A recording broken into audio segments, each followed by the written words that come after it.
Hello, friends. Good afternoon to all of you.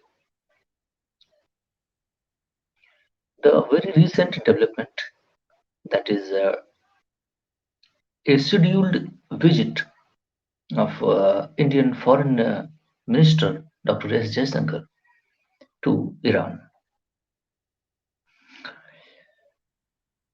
India's friendship with Iran, uh, the historically very, we are very much linked to together. Historical linkages with the, if you draw the historical relation with India, that's okay, one part of it.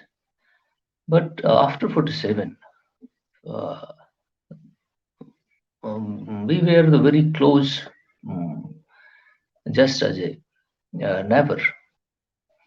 Only the Pakistan, which is in between these two countries.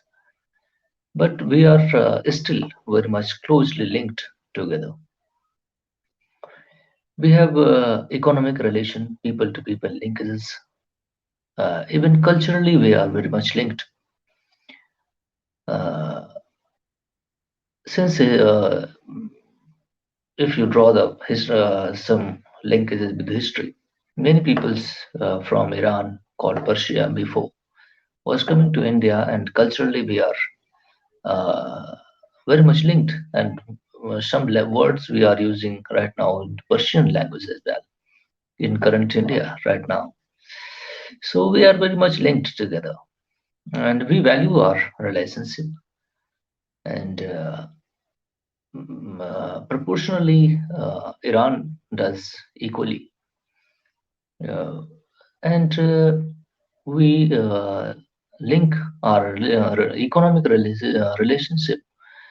Iran has, uh, oil reserves, and they are exporting a lot of oil. India's energy dependence on Iran was very much before 2018 was very huge. So India was importing a lot of oil. 15, 16 or 18% of India's oil need was fulfilled by the Iran. That's okay. India was exporting also wheat and rice agriculture, basmati rice particularly. India's basmati rice export to Iran is very huge in quantity. Economic linkages, agricultural produce was sent to there and was very, in great amount. But since 2018, when United States imposed sanctions on Iran and said that Iran's oil export to squeeze the economy of Iran, United States imposed sanction on economy of Iran. That's why many countries stopped importing oil from Iran. India too started reduced very much or even stopped importing oil from Iran. But still, some degree of trade is going on. $1 billion trade is very minimal amount volume. It's, uh, because of the local currency trade due to, so India is exporting still basmati rice, etc. But the foreign exchange reserve of Indian currency reserves in Iran depleted. That's why the uh, problem is in the trade relationship between two countries. Because India is not importing a lot of oil from Iran. That's why, because of the sanction. So the reserve, Indian currency reserve in Iran is depleted. Yeah, they don't have Indian money. So that's why the trade is not possible right now. But little bit volume of trade is going on for $500 million, I think, exported by India. And security partnership, and also we have, and trade route, uh, we are establishing Chawar port in Iran. that will link to the Russia through the Azerbaijan, international north-south transit corridor, being established by the Russian authority and Indian and many countries who is coming in between these nations, and Iran is the key player in that region. So that's okay, good. And India is also uh, through this port linking itself to Central Asia as well. So Central Asian countries will also get a gateway to link with the seaports. Okay, it would be beneficial for them because they don't have seaport facilities kind of things. So Afghanistan will also get benefit by this. So India has also made infrastructure development, rail link, roads, etc. development in Iran, particularly linking with Afghanistan. So that is also there, and this trade route link will definitely change the uh, this trade route has a very huge potential, to link because of India's continuously growing economically, and India's export is continuously going up and up each and every year. Indian export in year by year 14% increased as compared to 2023. So we are continuously exploring opportunities for export. Our export increase. India's export to Russia is very less amount, 2 billion or $3 billion. So if this link is a route established, then India's export would definitely go and up. So it has potential for economic development of India as well as Iran as well. And many Central Asian countries will also get the opportunity to get the market, Indian market, 1.4 plus billion people. So it has a huge market. So because only one problem is the Afghanistan. So, sorry to say, Pakistan is the only one problem in this region. Otherwise, many gas pipeline was established from Central Asia to India. Was Pakistan was the obstacle in between, and India wanted to trade link transit routes or raise the SCO meeting, Shanghai Cooperation meeting. But I don't know either it passed or not passed. But greatest obstacle of India's best linkages is the Pakistan. So that's why India is connecting sea route through and want to go in Central Asia and Russia because India export actually will increase. We are targeting $2 trillion by 2030, export. So we have great opportunity and we are targeting it.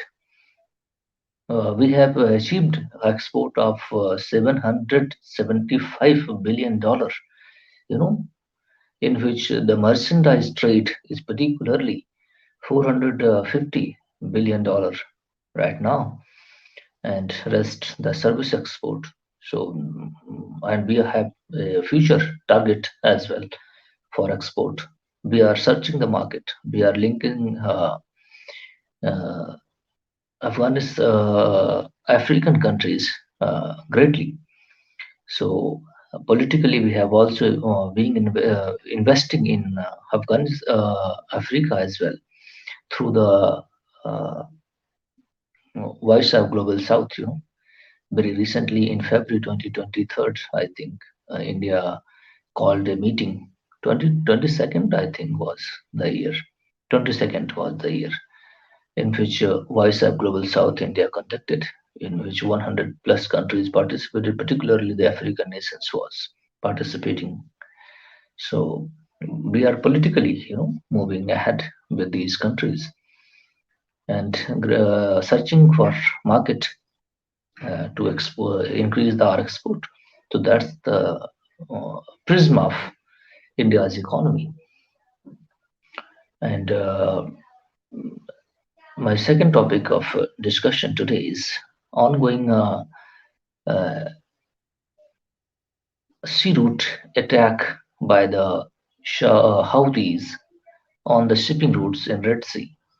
And the UK and United States launched airstrikes on the facilities of Houthis.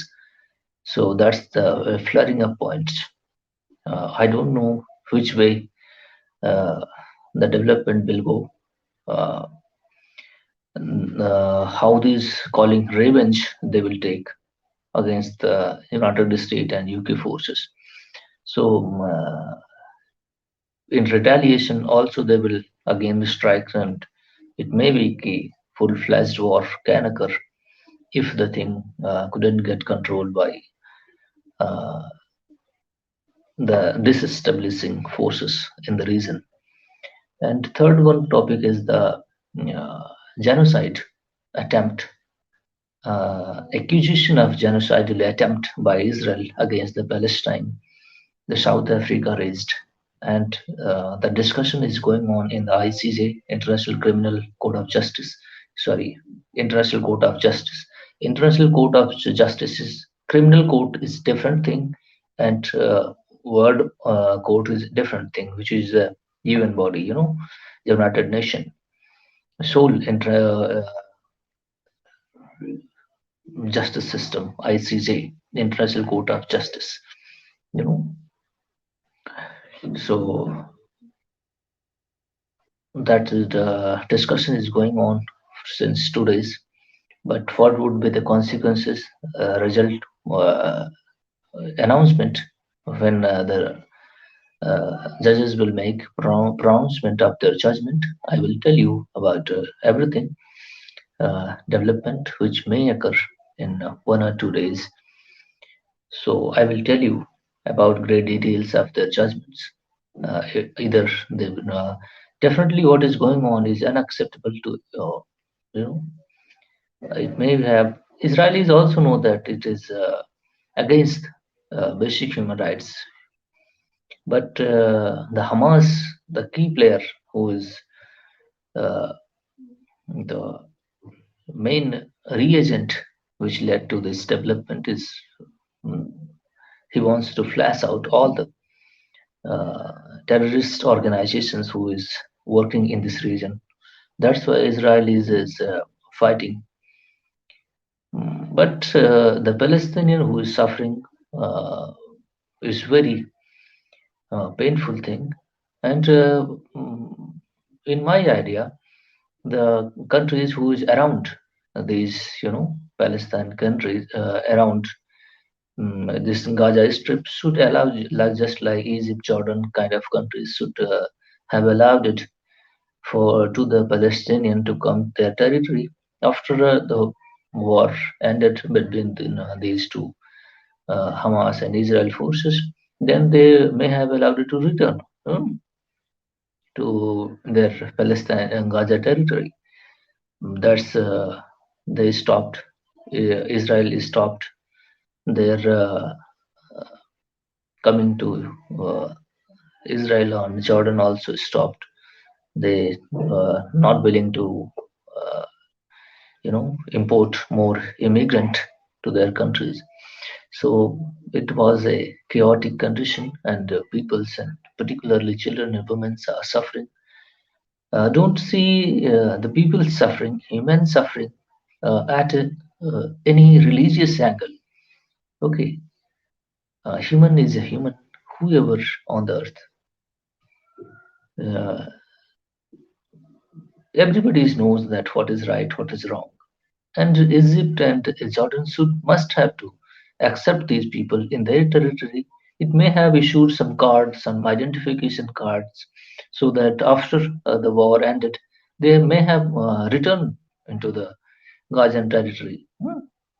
So, relief and other humanitarian measures the world countries are sending to the Gazan people, Palestinian people.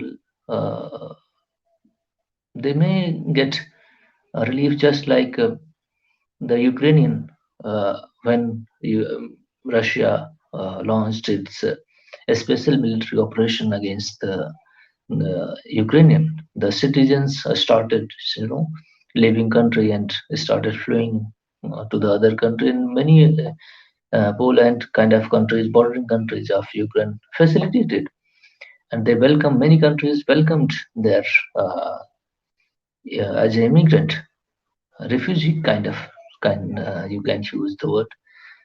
The same thing these countries may also have done, but they didn't did. So what can I say? They have their own political views about everything, but in my views, they did wrong. So these are the development I wanted to tell you. So thank you very much, and if you like, you know, share and comment. Your views does matter most to me, and any improvement. I know many things going on wrong, but we will correct it in course of my mm, further days in future. Thank you very much. I need your support, cooperation, and if you like, share and subscribe my channel. Thank you very much.